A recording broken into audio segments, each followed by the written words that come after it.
절대쌍교 고룡원저 제71장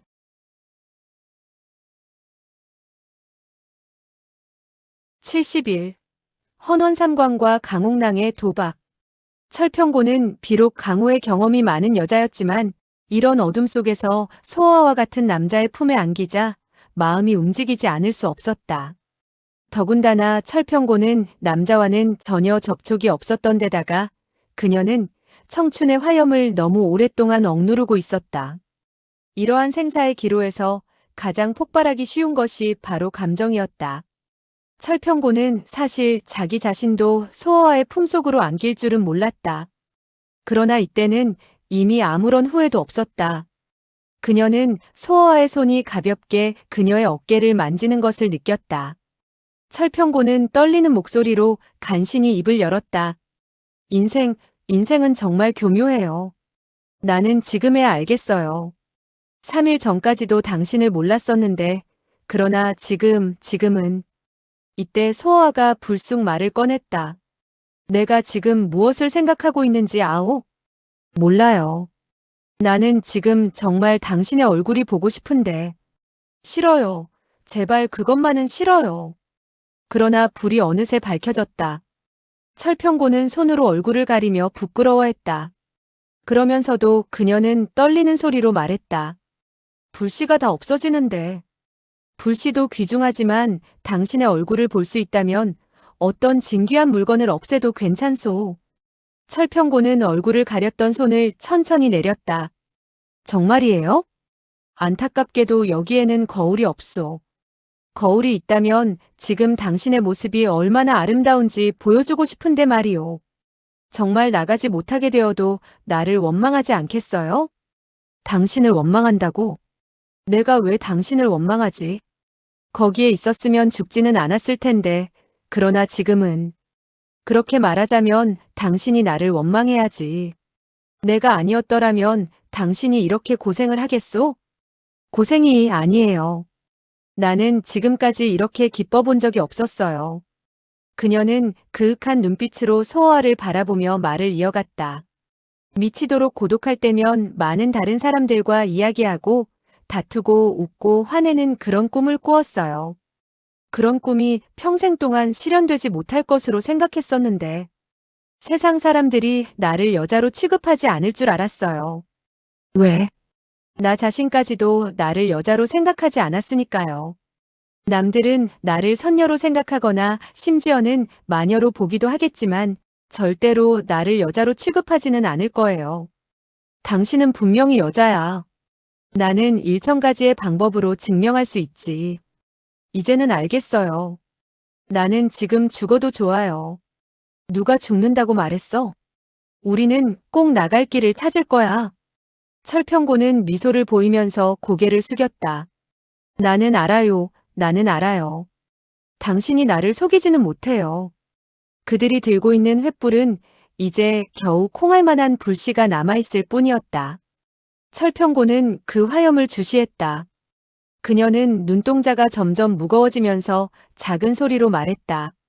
나도 알고 있어요. 당신이 이렇게 나를 대하는 것이 진정 나를 좋아해서가 아니고 다만 위로하기 위해서라는 것을요. 나에게 기쁨을 주기 위해서죠? 소아는 크게 웃었다. 당신은 생각이 너무 많아. 그것도 쓸데없는 생각이야. 그러나 철평고는 입가에 미소를 띠면서 가볍게 말했다. 하지만 나는 당신에 대해서 정말 감격했어요. 나는 다만 정말 피곤해요. 부탁이에요. 나를 좀 자게 해주세요. 이대로 잠들어서 영원히 깨지 않아도 나는 만족해요. 소아하는 철평고가 눈을 감는 것을 보고 탄식을 금치 못했다. 바로 이때 돌연 스르륵 하는 소리가 나면서 수많은 쥐들이 그들 앞을 지나갔다. 철평고는 놀라서 눈을 번쩍 떴다. 소아하는 만면에 희색을 띠며 큰 소리로 말했다. 잘 필요가 없게 됐어. 이제 우린 살았어. 그러나 다만 쥐들에 불과한데요? 철평고도 이 말을 하고 나자 눈앞이 훤해지는 것을 느꼈다. 그렇다면 이 쥐들은 산 밖에서 들어왔을까요? 그렇지. 여기는 분명히 산등성이에 접근하는 곳이야. 쥐들이 온 쪽으로 가보면 나갈 길이 이 부근에 있을지도 모르지. 그는 말을 하면서 쥐들이 몰려온 쪽으로 걸음을 옮겨 놓았다. 다행히 불씨가 완전히 꺼지지 않았기 때문에 하나에 크지도 않고 작지도 않은 동굴을 발견할 수 있었다. 동굴 밖에서 빛이 비쳐 들어오고 있었다. 이 빛은 햇빛도 아니었고 불빛도 아니었다. 담담한 은빛일 뿐이었다. 그러나 소호와는 눈이 부셔 오랫동안 눈을 제대로 뜰 수가 없었다. 그는 철평고를 이끌어 작은 동굴로 들어섰다. 그 바깥도 역시 하나의 동굴이었다. 그 동굴 안에는 금은 보석들이 상자에 가득 담겨 쌓여 있었다. 소호와는 놀랐다. 나는 재물을 좋아하는 사람이 아닌데 왜 이렇게 많은 보물들을 발견하게 된 것일까? 철평고는 상자를 하나 집어들더니 돌연 소리쳤다. 이 상자들은 여기에 옮긴 지 얼마 안 되었어요. 아직도 먼지가 묻지 않았는데요. 소호와도 손을 뻗어 만져보았다. 과연 먼지가 묻어나지 않았다. 그는 쓴웃음을 지었다. 참으로 영리한 여자군. 그는 주위를 둘러보다가 귀퉁이의 상자에 빨간 쪽지가 붙어 있는 것을 발견했다. 그 쪽지에는 단합비 소장이라는 글자가 쓰여 있었다. 소호와는 크게 놀랐다. 이 재물들은 필시 강벼락 부자가 각처에서 강탈해온 것들로 강옥랑이 여기에 감춘 모양이었다. 그는 이곳을 매우 비밀스러운 곳으로 생각했겠으나 공교롭게도 소호와에게 들키고만 셈이었다. 소호와는 기쁨을 감추지 못해 탄성을 발했다. 이때 철평고가 다가오면서 작은 소리로 속삭였다. 밖에 사람이 있어요. 동굴벽에 하나의 문이 나 있었고 조금 열린 틈새로 은은하게 불빛이 비쳐 들어오고 있었다. 소호와는 가만히 다가서서 안을 살펴보았다. 과연 그는 하나의 큰 돌 옆에 두 사람이 앉아 있는 것을 발견할 수 있었다. 안쪽으로 안색이 창백한 사람이 앉아 있었다. 강옥랑이었다. 강옥랑의 맞은편에는 몸집이 큰 사람이 앉아 있었는데 얼굴은 잘 보이지 않았다. 그 큰 돌 옆에는 많은 술과 고기가 놓여 있었다. 그러나 두 사람은 음식을 먹지 않고 다만 정신을 집중해서 눈앞에 큰 돌을 바라볼 뿐이었다. 강옥랑은 이미 극도로 피곤해 보였다. 그는 머리가 헝클어져 있었고 얼굴도 때가 잔뜩 끼어 있어 오랫동안 세수를 하지 않은 사람 같았다. 그렇지만 두 개의 눈동자만은 생기가 흐르고 있었다. 철평고가 또다시 작은 소리로 속삭였다. 저 돌이 뭐 볼 것이 있다고 저 두 사람은 저토록 정신이 나간 듯 바라보고 있죠. 혹시 미친 것이 아니에요? 소호와는 군침을 삼키면서 탄식했다. 내가 보기에 저 녀석은 미치지도 않았을 뿐더러 역시 여전히 영리해 보이는데. 그 일을 아세요? 소호와는 계속해서 돌 옆에 놓여있는 고기를 주시했다. 그럼 왜 저 돌을 저렇게 쳐다보고 있을까요? 어쩌면 저 돌에서 꽃이 피어나기를 기다리는지도 모르지. 그의 눈은 시종술과 고기를 떠나지 않고 있다가 이윽고 두 사람이 바라보고 있는 돌 쪽으로 서서히 옮겨졌다.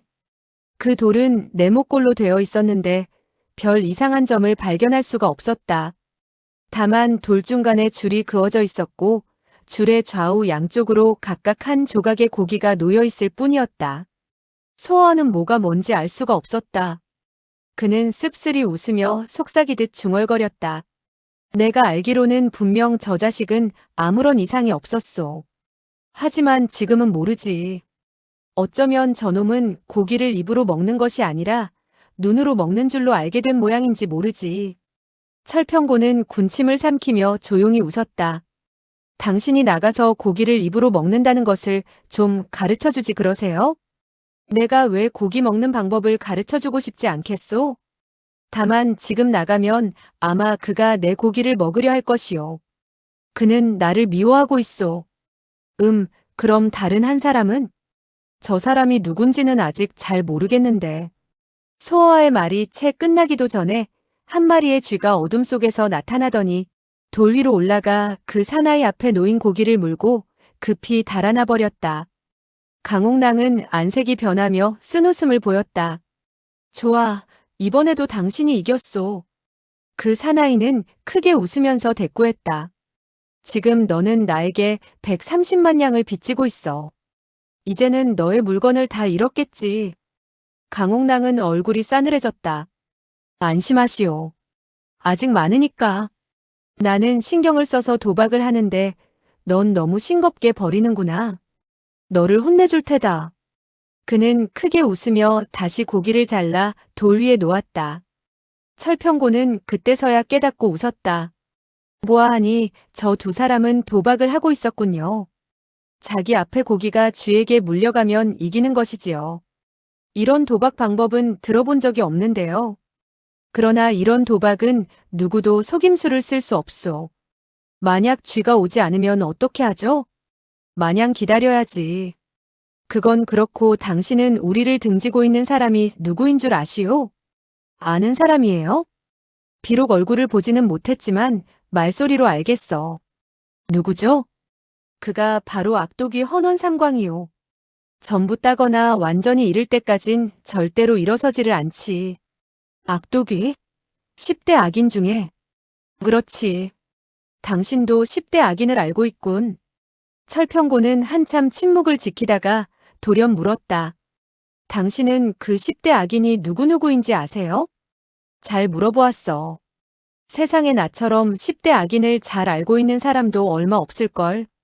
그는 잠시 숨을 돌리더니 계속 말을 이었다.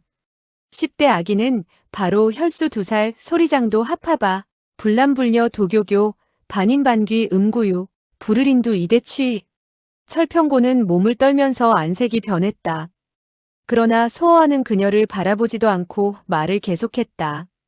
그리고 광사철전, 미사인 불배명 소미미, 악독이 헌원삼광, 손인불리기 백계심, 그리고 구양정, 구양당 형제이지. 당신의 말대로 하면 11사람이 아니에요? 구양 형제는 서로 떨어질 수가 없어서 한 사람으로 칠 수밖에 없었소. 철평고는 천천히 고개를 숙이면서 다시 물었다. 그 사람들이 정말 악독해요? 소어는 웃으면서 말했다. 사실 그들보다 더욱 악독한 사람들도 많지. 그러나 그 사람들은 일을 할 때 병적인 점이 많아서 그런 칭호를 받는 것이요. 그 말이 무슨 뜻이지요? 예를 들어 부르린두 이대추의 경우 평시에는 매우 온순하고 문무를 겸비한 사람인데 발작을 하면 자기의 마누라까지 잡아먹어버려 막상 그를 본 사람은 어느 누구도 그가 그런 일을 할 것이라고 짐작할 수가 없소. 이대추라는 이름을 듣자 철평고는 몸을 떨며 한참 동안 넋을 잃은 듯 서 있다가 다시 물었다. 당신도 그들 중 한 사람이 아니에요? 나는 그들을 알 뿐이요. 사실 나는 그들의 손에 자랐소. 철평고는 다시 놀랐다. 그들이 지금 어디에 있는지 아세요? 아마 구산 일대에 있을 거야. 그는 돌연 말소리를 그치더니 웃으며 다시 입을 열었다. 왜 그리 자세히 묻는 것이오? 철평고가 억지로 웃음을 지어 보이며 말했다. 다만 호기심 때문에 그래요. 세상에 그런 이상한 사람들이 있다니. 이때 돌연 강옥랑의 웃음소리가 들려왔다. 이미 7, 8주야를 도박했는데도 결판이 나지 않으니 귀찮지 않으시오? 헌원삼광이 말을 받았다. 귀찮지 않아. 3년 반을 더해도 귀찮지는 않을 것이야. 하지만 나는 실증이 나는데요. 헌원삼광이 두 눈을 부릅뜨더니 큰 소리로 짓거렸다. 귀찮다고.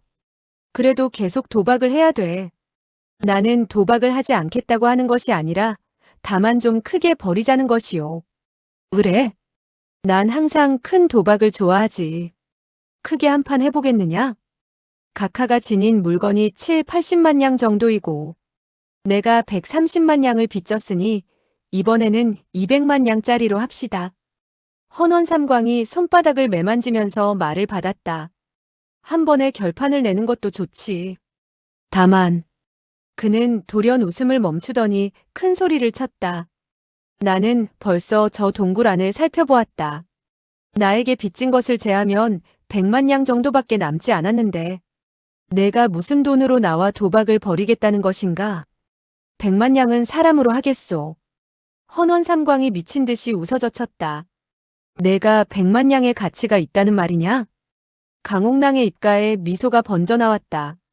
나는 비록 100만 양이 못 되지만 100만 양의 가치가 있는 사람이 있어.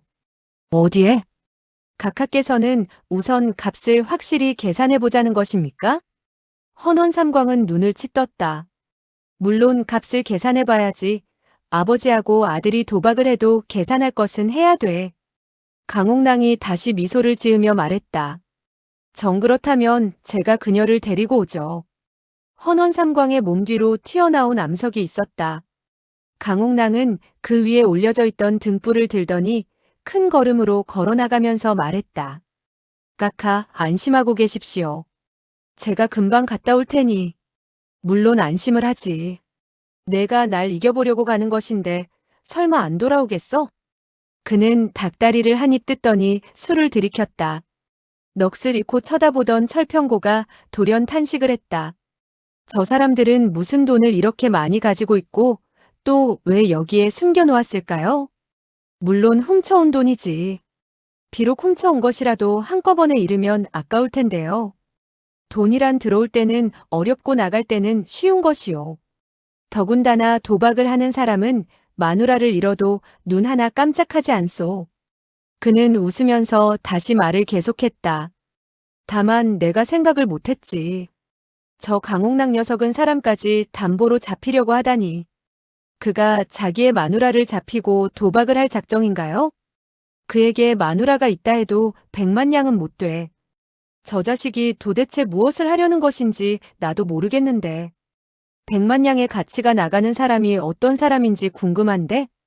이때 강옥랑이 사람을 끌고 왔다. 그가 끌고 온 사람은 몸이 날씬한 여자였는데 얼굴을 천으로 가려서 잘 볼 수가 없었다. 헌원 삼광이 이맛살을 찌푸렸다. 어찌 여자를 데리고 왔지? 강옥랑은 입가에 미소를 띄었다. 물론 여자죠. 남자라면 그만한 가치가 없잖소.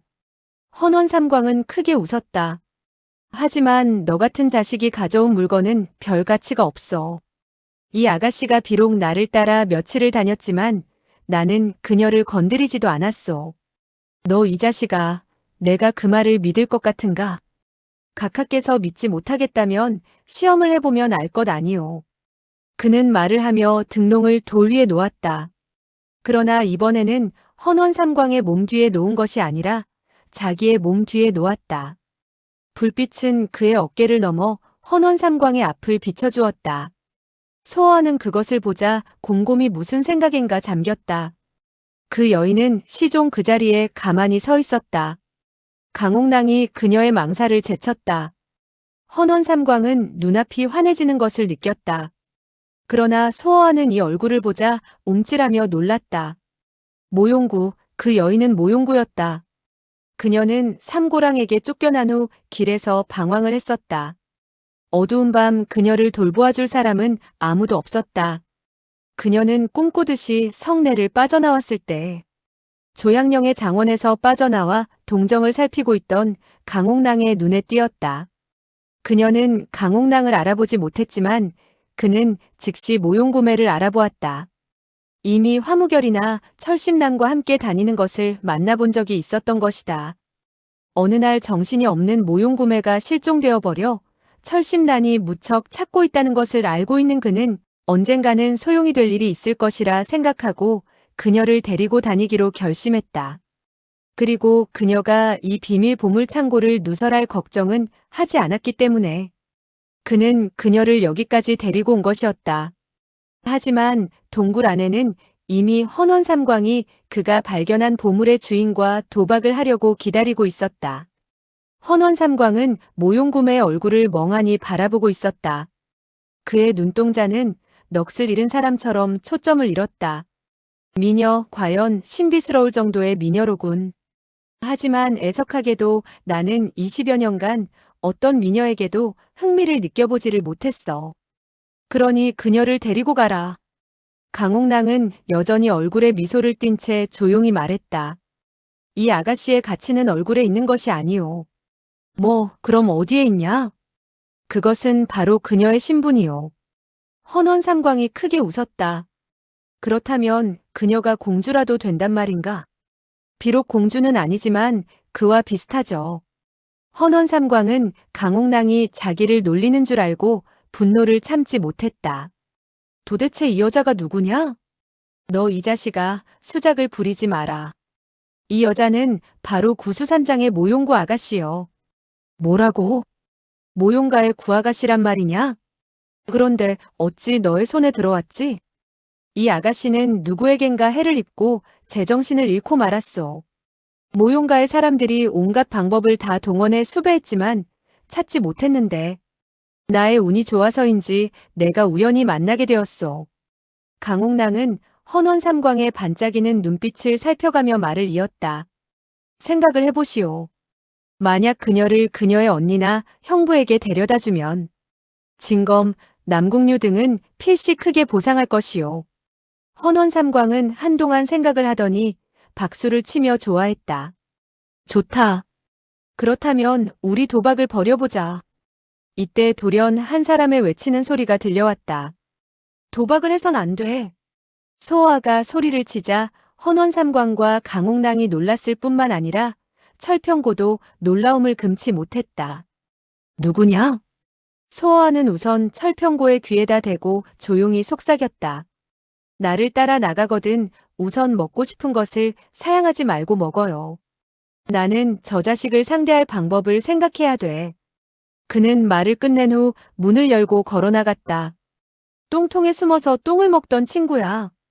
벌써 나를 잊었느냐? 강옥랑은 소호아를 보자 귀신을 본 것보다도 더욱 놀라서 뒤로 두 걸음이나 물러섰다. 내가 어떻게 여기에 나타났지? 아직 죽지 않았으니 당연히 너를 따라다녀야지. 헌원삼광은 반가워 그의 어깨를 치며 크게 웃었다. 만약 다른 사람이 여기에 불쑥 나타났다면 우리도 크게 놀랐겠지만 내가 나타난 것은 조금도 이상할 것이 없지. 그는 크게 웃으면서 말을 계속했다. 온 천하에 내가 못할 일이란 없는 것 같군. 하! 누가 감히 그런 말을 믿겠소? 나는 알을 낳지도 못하는데. 그 말을 듣고 헌원삼광은 더욱더 웃어젖혔다. 진정 거짓 없는 기쁨의 웃음이었다. 소호아는 어느 사이에 먹을 것을 집어들고 먹기 시작했다. 모용구매는 마치 그를 알 듯 모를 듯한 표정으로 바라보고 있었다. 강옥랑은 소호아의 몸 뒤에 서 있는 여인을 발견했다. 그녀도 소호아처럼 급히 음식을 먹었다. 그는 두 눈을 휘둥그렇게 뜨고 바라볼 뿐 어찌할 바를 몰랐다. 헌원삼광이 웃음을 그치고 말했다. 이봐, 나는 한평생 도박을 했는데 이번엔 왜 못한다고 소리쳤지? 소호아는 입속으로 계속 고기를 집어넣으면서 말을 했다. 당신이 도박을 하게 되면 필시 속고 말 것이오. 나는 늙은 도박꾼이지. 저 자식은 아직도 어리고. 그가 어떻게 나를 속일 수 있겠어? 이번 도박은 공평한 방법이야. 그는 말을 하면서 껄껄거리며 한바탕 웃었다. 소호아는 그가 웃음을 그칠 때까지 기다렸다가 다시 말을 이었다. 이 도박에서 당신은 지금까지 많이 이겼겠지요? 그렇지. 당신이 어떻게 해서 이겼는지 아시오? 이틀 동안의 운이 좋았겠지. 아니오. 그렇다면 다른 원인이 있단 말인가? 그것은 그는 일부러 강옥랑을 한번 바라본 뒤 즉시 고개를 저었다. 안 돼. 나는 말을 할 수가 없소. 왜 말을 못한다는 거냐? 한 이틀간 굶었더니 체력이 떨어져서 저 자식의 공격을 받아낼 수가 없소. 저 자식이 너를 조금이라도 건드린다면 내가 죽여버리고 말 테다. 내가 강옥랑과 싸우게 되면 나를 돕겠소? 물론이지. 좋아요. 그렇다면 안심을 할 수 있겠군. 그는 희죽 웃으면서 말을 계속했다. 당신도 알겠지만 쥐는 밝은 것을 싫어하오. 그래서 밤이 돼서야 얼굴을 드러내는 것이오. 물론 불이 켜지면 그들은 맥을 못 추게 되는 것이고. 내가 쥐새끼에 대해서도 연구가 그렇게 깊을 줄은 몰랐는데. 물고기와 쥐새끼는 고양이를 보면 골치가 아프오. 내가 그들을 이해 못하면 어찌하겠소? 그러나 이 도박과 그것이 무슨 관계가 있지? 쥐들은 식량이 없어서 미치도록 배가 고프거나 아주 안심을 하기 전에는 결코 이 돌 위의 고기를 먹지는 않을 것이요. 그래서 우리는 움직이지 않았지. 만약 우리가 참지 못했다면 말한 대로 쥐들이 결코 이 돌 위의 고기를 먹지 않았을 거야. 하지만 당신은 한 가지 사실을 잊었소. 방금까지는 저 불이 당신의 몸 뒤에 있었기 때문에 당신의 그림자에 가려 그 고기가 어둠 속에 있었소. 쥐는 밝은 것을 싫어하오. 그래서 당신이 계속 이긴 것이오. 헌원삼광은 그제야 알았다는 듯 박수를 쳤다. 과연 그렇군. 너는 정말로 영리해. 그런 것까지 생각을 해내다니 말이야. 이런 것들을 생각하는 사람이 꼭 나뿐만은 아니여. 헌원삼광이 이맛살을 찌푸리며 그 말을 받았다. 그렇다면 저 자식도 알고 있었단 말인가? 그런데 왜 계속 당하기만 했지? 그도 자기대로의 생각이 있었기 때문일 것이요. 이제 알겠다. 저 자식은 애초부터 등불의 위치를 바꿔놓을 생각으로 도박을 크게 하자는 것이었구나. 그렇소. 하지만 이제는 아무런 소용이 없게 되어버렸소. 지금은 비단 은을 빼앗기지 않았을 뿐만 아니라 그를 이길 수도 있어. 내가 말해주지 않았더라면 내가 질 뻔했군. 소호와는 강옥랑을 바라보면서 빙긋이 웃었다. 어때? 내 말이 맞지? 강옥랑의 안색이 변해갔다. 내가 정그렇게 회방을 놓는다면 나도 하는 수 없다. 소호와는 크게 웃었다. 강옥랑, 내가 무슨 수작을 쓰려는지 내가 모를 줄 아느냐? 내 앞에서는 아예 허튼 수작을 마라. 흥, 내가 운이 나빠서 또 너를 만나게 되었구나. 그렇지. 내가 나를 만난 것은 일평생 최대의 악연이다. 이제 작물과 사람을 모두 발견했으니 나를 따라서 다나비에게로 가볼까? 거기서 나머지 이야기를 하자. 강옥랑은 소호와와 헌원삼광을 번갈아 바라보더니 고개를 떨구었다. 일이 이렇게 됐으니 나도 할 말은 없다. 다만 그는 갑자기 모용구의 뒤로 돌아가 그녀의 팔을 잡더니 득이에 찬 웃음을 지으며 말했다. 다만 너희들은 이 모용 아가씨의 목숨을 내놓아야겠다.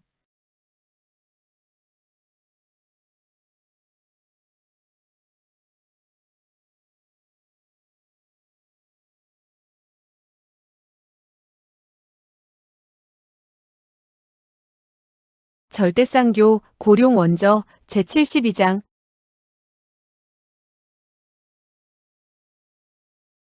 72.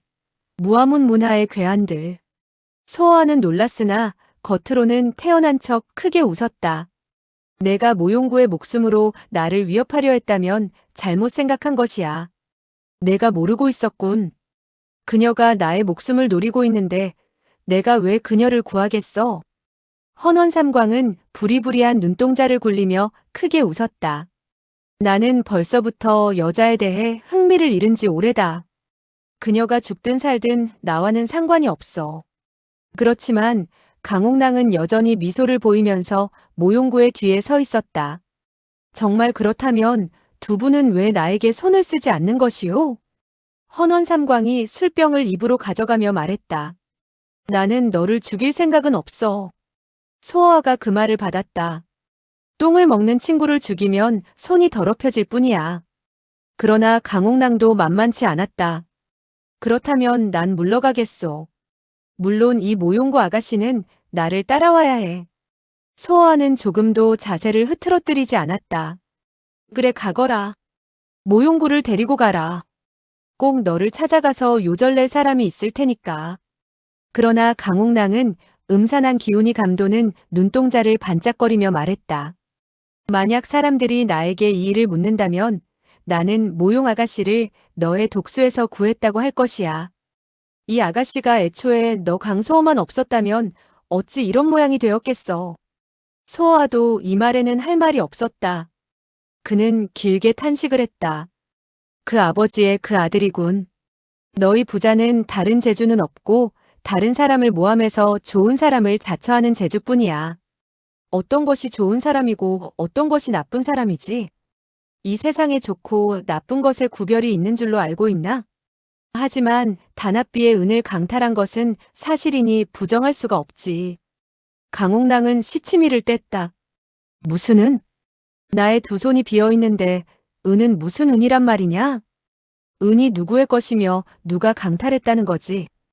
헌원삼광은 크게 분노했다. 너 이 자식아, 감히 내 앞에서 허튼 수작이냐?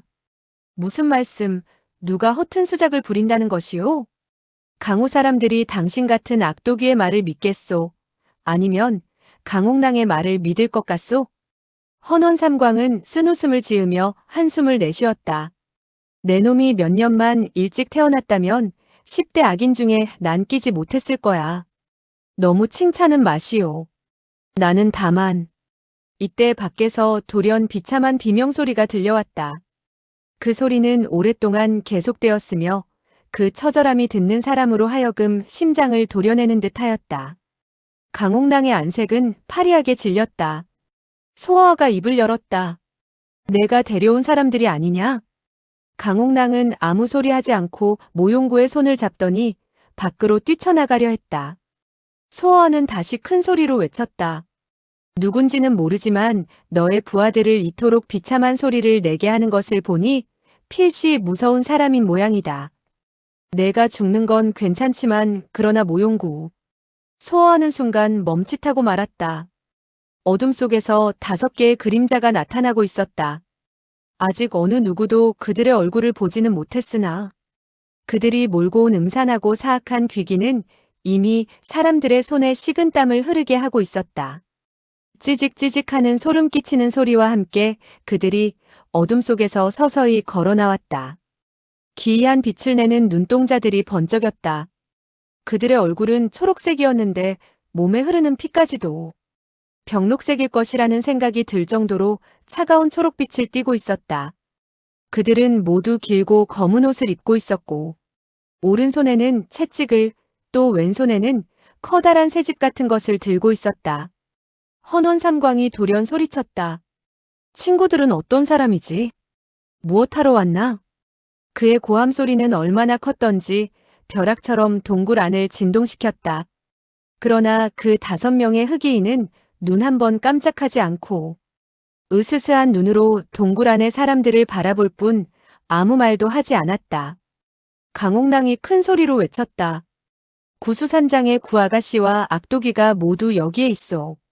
친구들은 빨리 물러가는 것이 좋아. 아직 늦지 않았으니까. 그는 역시 매우 영악했다. 뭔가 이상하다는 생각이 들자 즉시 헌원삼광과 모용구매의 이름으로 그들을 놀라게 할 작정을 한 것이었다. 사실 이 두 사람의 이름은 강호의 인물들에게 두려움을 자아낼 정도로 고명한 이름들이었다. 또한 그는 상대방이 비록 그 두 사람의 이름을 무시해버린다 해도 이 자리의 일들은 그 두 사람에게 떠넘겨지리라고 계산하고 있었던 것이다. 그러나 5명의 흑이인들은 여전히 입을 꾹 다문 채 음산한 분위기를 풍기며 서 있을 뿐이었다. 이때 철평고가 돌연 외마디 비명을 질렀다. 그녀는 소어와의 손을 꽉 움켜쥐고 부르르 떨며 더듬거렸다. 저 쥐들이. 몇십 마리의 쥐들이 그들이 들고 있는 철장 속에 갇혀 있었다. 소어와는 비록 쥐를 두려워하지는 않았지만 수십 개의 기분 나쁘게 반짝이는 눈들을 보자 온몸에 소름이 끼쳐오는 것을 느꼈다. 제일 앞에 있던 흑이인이 괴상한 웃음을 지으며 입을 열었다. 흐흐흐 그렇지. 우리들은 오직 쥐를 잡으러 온 것이요. 여러분들이 움직이지 않는다면 우리는 절대로 당신들을 건드리지는 않을 것이요. 그의 말투는 비록 예의를 갖추고 있었지만 그 목소리는 쥐의 기성보다 더욱 듣기가 거북했다. 헌원삼광은 놀랐다. 당신들은 쥐를 잡으러 여기까지 오셨소? 그렇죠. 헌원삼광은 이해가 가지 않는다는 표정을 지으며 다시 물어보았다. 쥐를 잡아서 어떻게 하자는 거요? 그 흑이인이 역시 괴이한 웃음을 띠며 말을 계속했다. 우리들의 왕이 쥐고기를 좋아하기 때문에 사방으로 찾으러 다니는 것이요. 그러나 백리내의 쥐들이 모두 이 산으로 도망을 했기 때문에 여기까지 쫓아온 것이요. 소어아가 머리를 끄덕이며 한마디를 했다. 그래서 이 산에 쥐들이 그렇게 많았군. 알고 보니 당신들에게 쫓겨온 것이로군. 헌원 삼광의 안색이 변했다. 무슨 생각이 떠오르는 듯 무서운 소리로 재빠르게 물었다. 친구들의 주인은 누구요?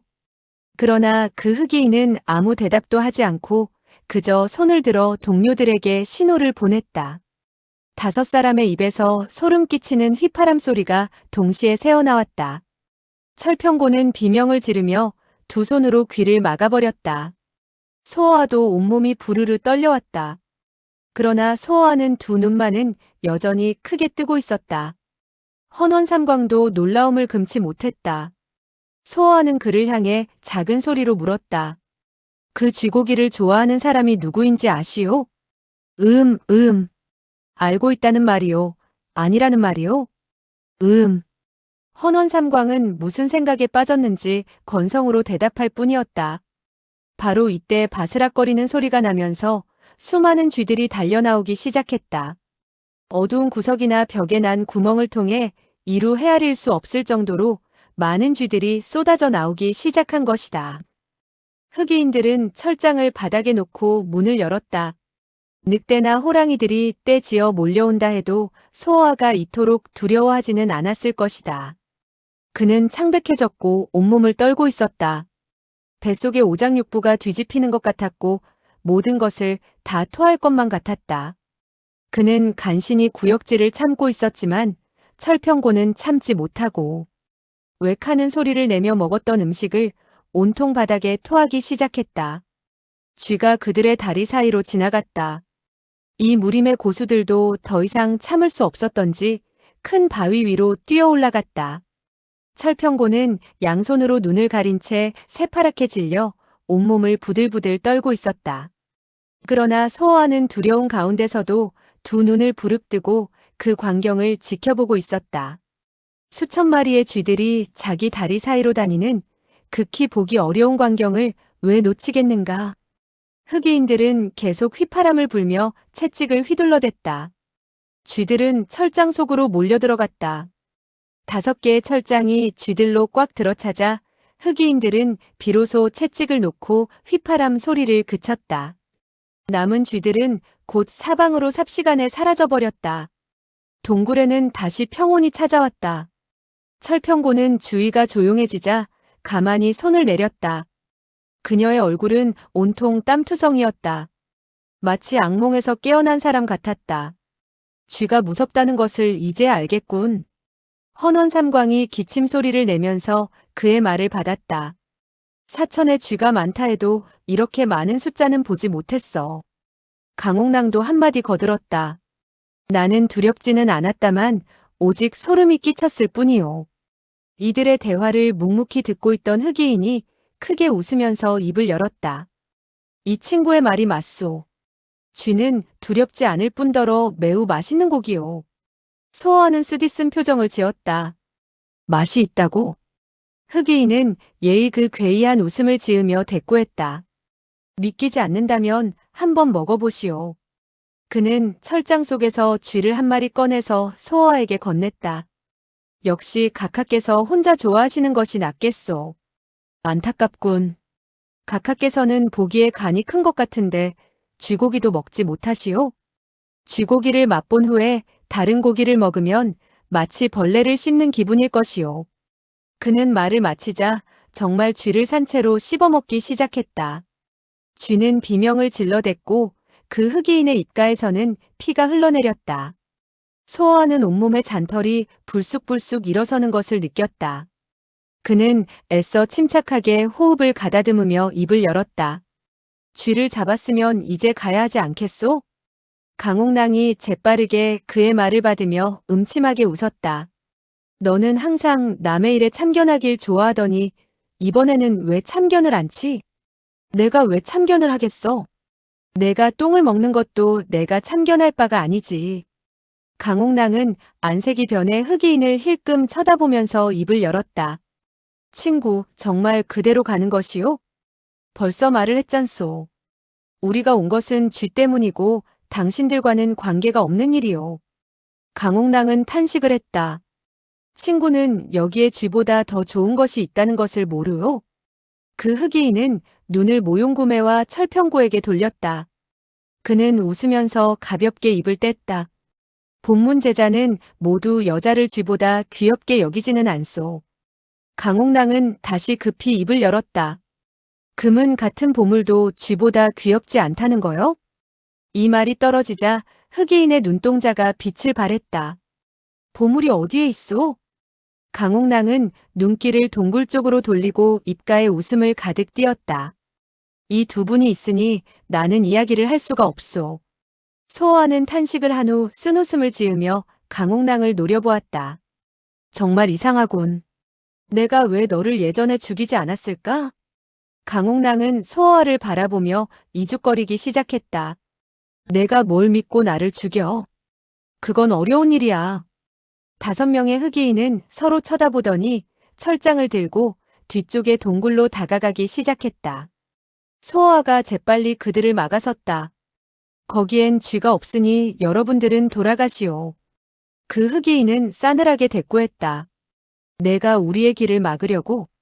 그곳은 나갈 길이 아니오. 흑의인은 또다시 그 괴이한 웃음을 보였다. 친구, 내 말을 잘 기억하시오. 당신은 비록 쥐를 먹지 않지만 쥐는 당신을 먹을 것이오. 나는 이미 며칠 동안 목욕을 하지 못했소. 너무 더러워서 쥐들도 먹지 않을 것이오. 그 흑의인이 크게 웃고 나서 대꾸했다. 좋아, 너는 재미있는 사람이구나. 가안도 크고. 그는 말을 하면서 수중의 채찍을 휘둘렀다. 검고 반짝반짝 윤이 나는 채찍이 요란한 소리를 냈다. 그러나 소호와는 가볍게 채찍을 붙잡았다. 친구도 기억해두시오. 나는 비록 쥐를 두려워하기는 해도 사람은 두려워하지는 않소. 흑의인은 안색이 변했다. 그는 힘을 주어 채찍을 빼내려 했지만 채찍은 마치 소호와의 손에 못이라도 박은 듯 꼼짝하지를 않았다. 소호와는 다시 빙긋이 웃으며 입을 열었다. 당신들이 온 천하의 쥐를 다 잡아먹는다 해도 나는 상관하지 않을 것이오. 그러나 다른 생각을 가졌다면 가만두지 않겠소. 흑의인이 말을 받았다. 당신이 우리를 간섭하지 않는다면 우리도 당신 일에 간섭하지 않겠소. 하지만 당신이 우리의 갈 길을 막는다면 그냥 두지 않을 것이오. 그는 말을 끝내자 돌연 휘파람을 불기 시작했다. 그러자 옆에 있던 흑의인이 즉시 철장 문을 열었다. 철장 속에 가득 들어있던 쥐들이 마치 화살처럼 밖으로 몰려나왔다. 소호와는 당황하지 않을 수 없었다. 수백 마리의 쥐들이 그에게 달려들어 물어뜯었다. 소호와는 놀랍고도 속이 메스꺼웠다. 결국 그는 채찍을 잡았던 손을 놓고야 말았다. 순간 5개의 채찍이 그를 향해 휘둘러져 왔다. 소호와는 온몸에 쥐가 달라붙어 있었기 때문에 손을 쓰지 못하고 그저 뒤로 물러서면서 소리쳤다. 헌원삼광, 나를 돕지 않는 거요? 그러자 헌원삼광은 주저하면서 서서히 걸음을 옮겼다. 헌원삼광, 당신은 이미 내가 누구의 부하인 줄을 알고도 손을 쓸 작정이요? 헌원삼광은 흑의인의 말이 떨어지자 곧 물러섰다. 그의 행동은 덩치답지 않게 두려움으로 가득 차 있었다.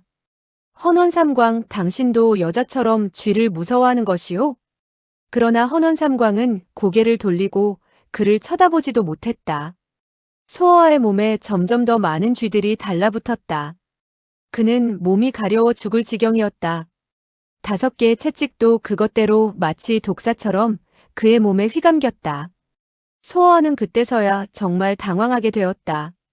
강옥랑은 소호와를 바라보며 크게 웃음을 터뜨렸다. 천하에서 가장 영리하다던 강소호가 쥐에 물려 죽게 될 줄이야 몰랐겠지? 소호와는 그 사이에 벌써 몇 번의 채찍을 맞았다. 나도 정말 생각 못했지. 그가 이렇게 거의 자포자기 상태에 빠져 있을 때 돌연 한 사람이 바람 소리를 일으키며 나타나더니 흑의인 중 한 명의 목을 잡아 던지면서 채찍을 빼앗았다. 다른 4명의 흑의인은 일제히 소리를 지르며 채찍을 그 사람에게 휘둘렀다. 그러나 어찌된 일인지 채찍은 오히려 그 흑의인들의 몸에 서로 격중하고 말았다. 소어와의 입에서 한마디가 흘러나왔다. 아, 당신이 왔군. 그 사람은 바로 화무결이었다. 이화저복이 아니고서야 어찌 그 네 사람을 서로 치게 할 수 있었으랴. 소어와는 그가 온 것을 보고서야 안도의 숨을 내쉴 수가 있었다. 강옥랑도 그가 온 것을 보자 희색이 만면했다. 화무결이 소어와를 구하는 것이 직접 그를 죽이기 위해서라고 알고 있었기 때문이었다. 그 5명의 흑의인들은 모두 놀라서 멍하니 화무결을 바라보며 다시 채찍을 휘두를 생각조차 하지 못했다. 잠시 후 흑의인이 입을 열었다. 친구는 누구시오? 왜 우리 일에 참견을 하시오? 나는 몰라도 내 무술은 알겠지? 그 흑의인은 잠시 생각에 잠기더니 갑자기 안색이 변했다. 이화저복. 그렇소. 이화공 사람이 왔다면 우리가 물러서야지. 흑의인은 즉각 뒤로 물러섰다. 이때 소어와가 소리쳤다. 너희들은 내 몸에다 쥐똥칠을 하고도 그냥 갈 셈이냐? 그러나 흑의인은 소어와를 비웃었다. 댁이 그런 말을 할 자격이 있어? 각하가 이때 화무결이 한 걸음 나섰다. 당신들은 그를 무시하는 것이오? 화무결은 흑의인을 바라보며 미소를 지었다. 정그렇다면 쥐의 도움을 청하지 말고 그와 다시 싸워보시오. 5 사람이 함께 손을 써도 무방하오. 나는 절대로 손을 쓰지 않을 테니까. 흑의인의 눈에 생기가 돌았다. 각하께서 손을 안 쓰신다면 이 자식은. 그의 말이 끝나기도 전에 소어와가 일격을 가했다. 그들은 분명히 소어와가 공격해오는 것을 보고서도 피하지를 못했다. 채찍을 휘두르기도 전에 이미 한 사람이 날아가 버렸다. 다른 4명의 흑의인이 동시에 달려들었다.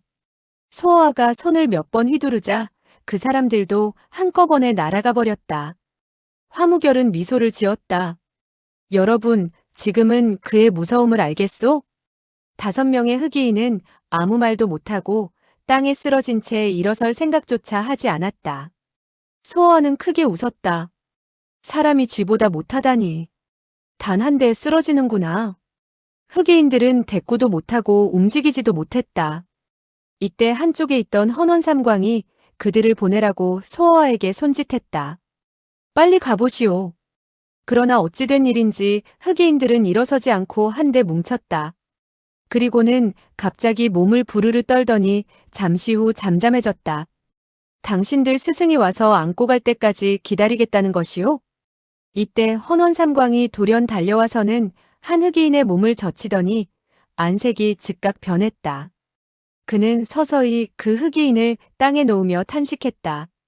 그들은 영원히 일어나지 못할 거야. 초록색이었던 흑의인의 얼굴은 이미 까맣게 변색되고 있었다. 헌원삼광이 내려놓은 시체의 입, 코 등 오관에서 피가 흘러내렸다. 소어와는 흠칫 놀라며 말했다. 그 5 사람은 자살을 한 것이오? 화무결이 한마디 했다. 당신이 그들을 놔주지 않을 줄 알고.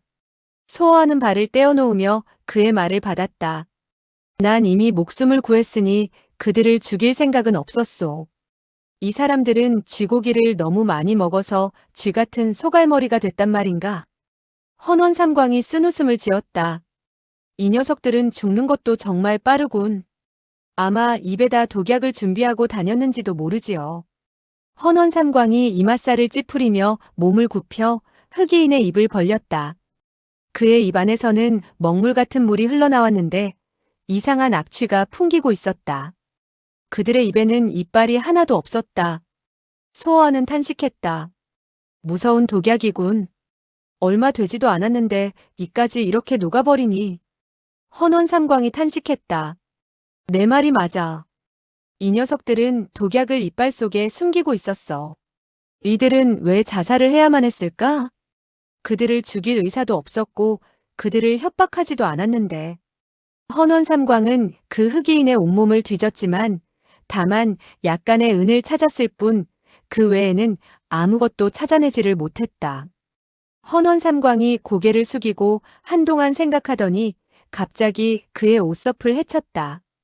내가 모르는 일의 회답이 바로 여기에 있다. 그 흑의인의 가슴에는 10개의 글자가 쓰여 있었다. 그 10개의 글자는 불을 몸에다 지져 새겨 넣었기 때문에 무슨 수를 써도 지울 수가 없게 되어 있었다. 무아문화사, 가살불가욕. 소어는 중얼거렸다.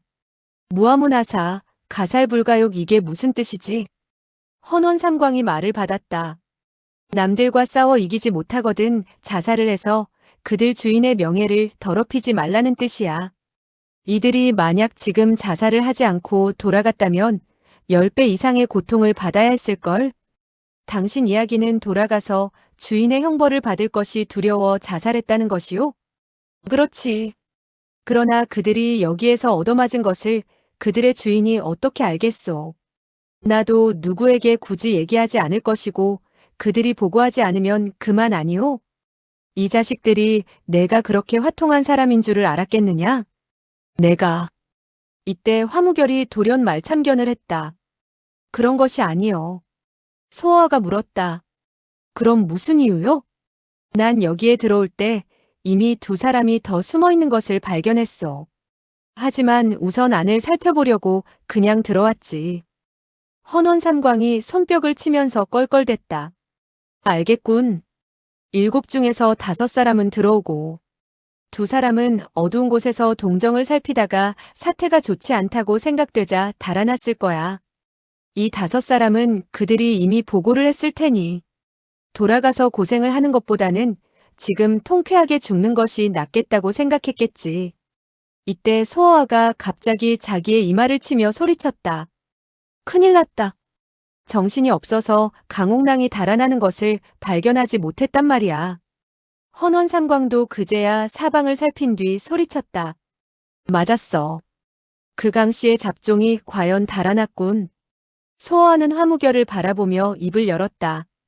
당신이 들어올 때만 해도 그 자식이 여기 있었지. 그 자식은 얼굴에 희색이 만면한 것이 당신이 나를 죽일 줄로 알았던 모양이요. 그러나 상황이 이상하다고 판단하고는 달아난 게지. 아, 그 교활한 자식을 잘 지켰어야만 했었는데. 화무결은 한참 동안 침묵을 지키고 있다가 담담히 입을 열었다. 그가 가는 것도 좋소. 소어아는 놀랐다. 당신은 그 자식이 나가는 것을 봤소? 그렇소. 그러면서도 그 자식을 보냈단 말이오? 화무결은 탄식했다. 친구는 친구이니까. 소어아는 한숨을 내쉬며 말했다. 하지만 왜 모용고까지 데리고 가게 했지?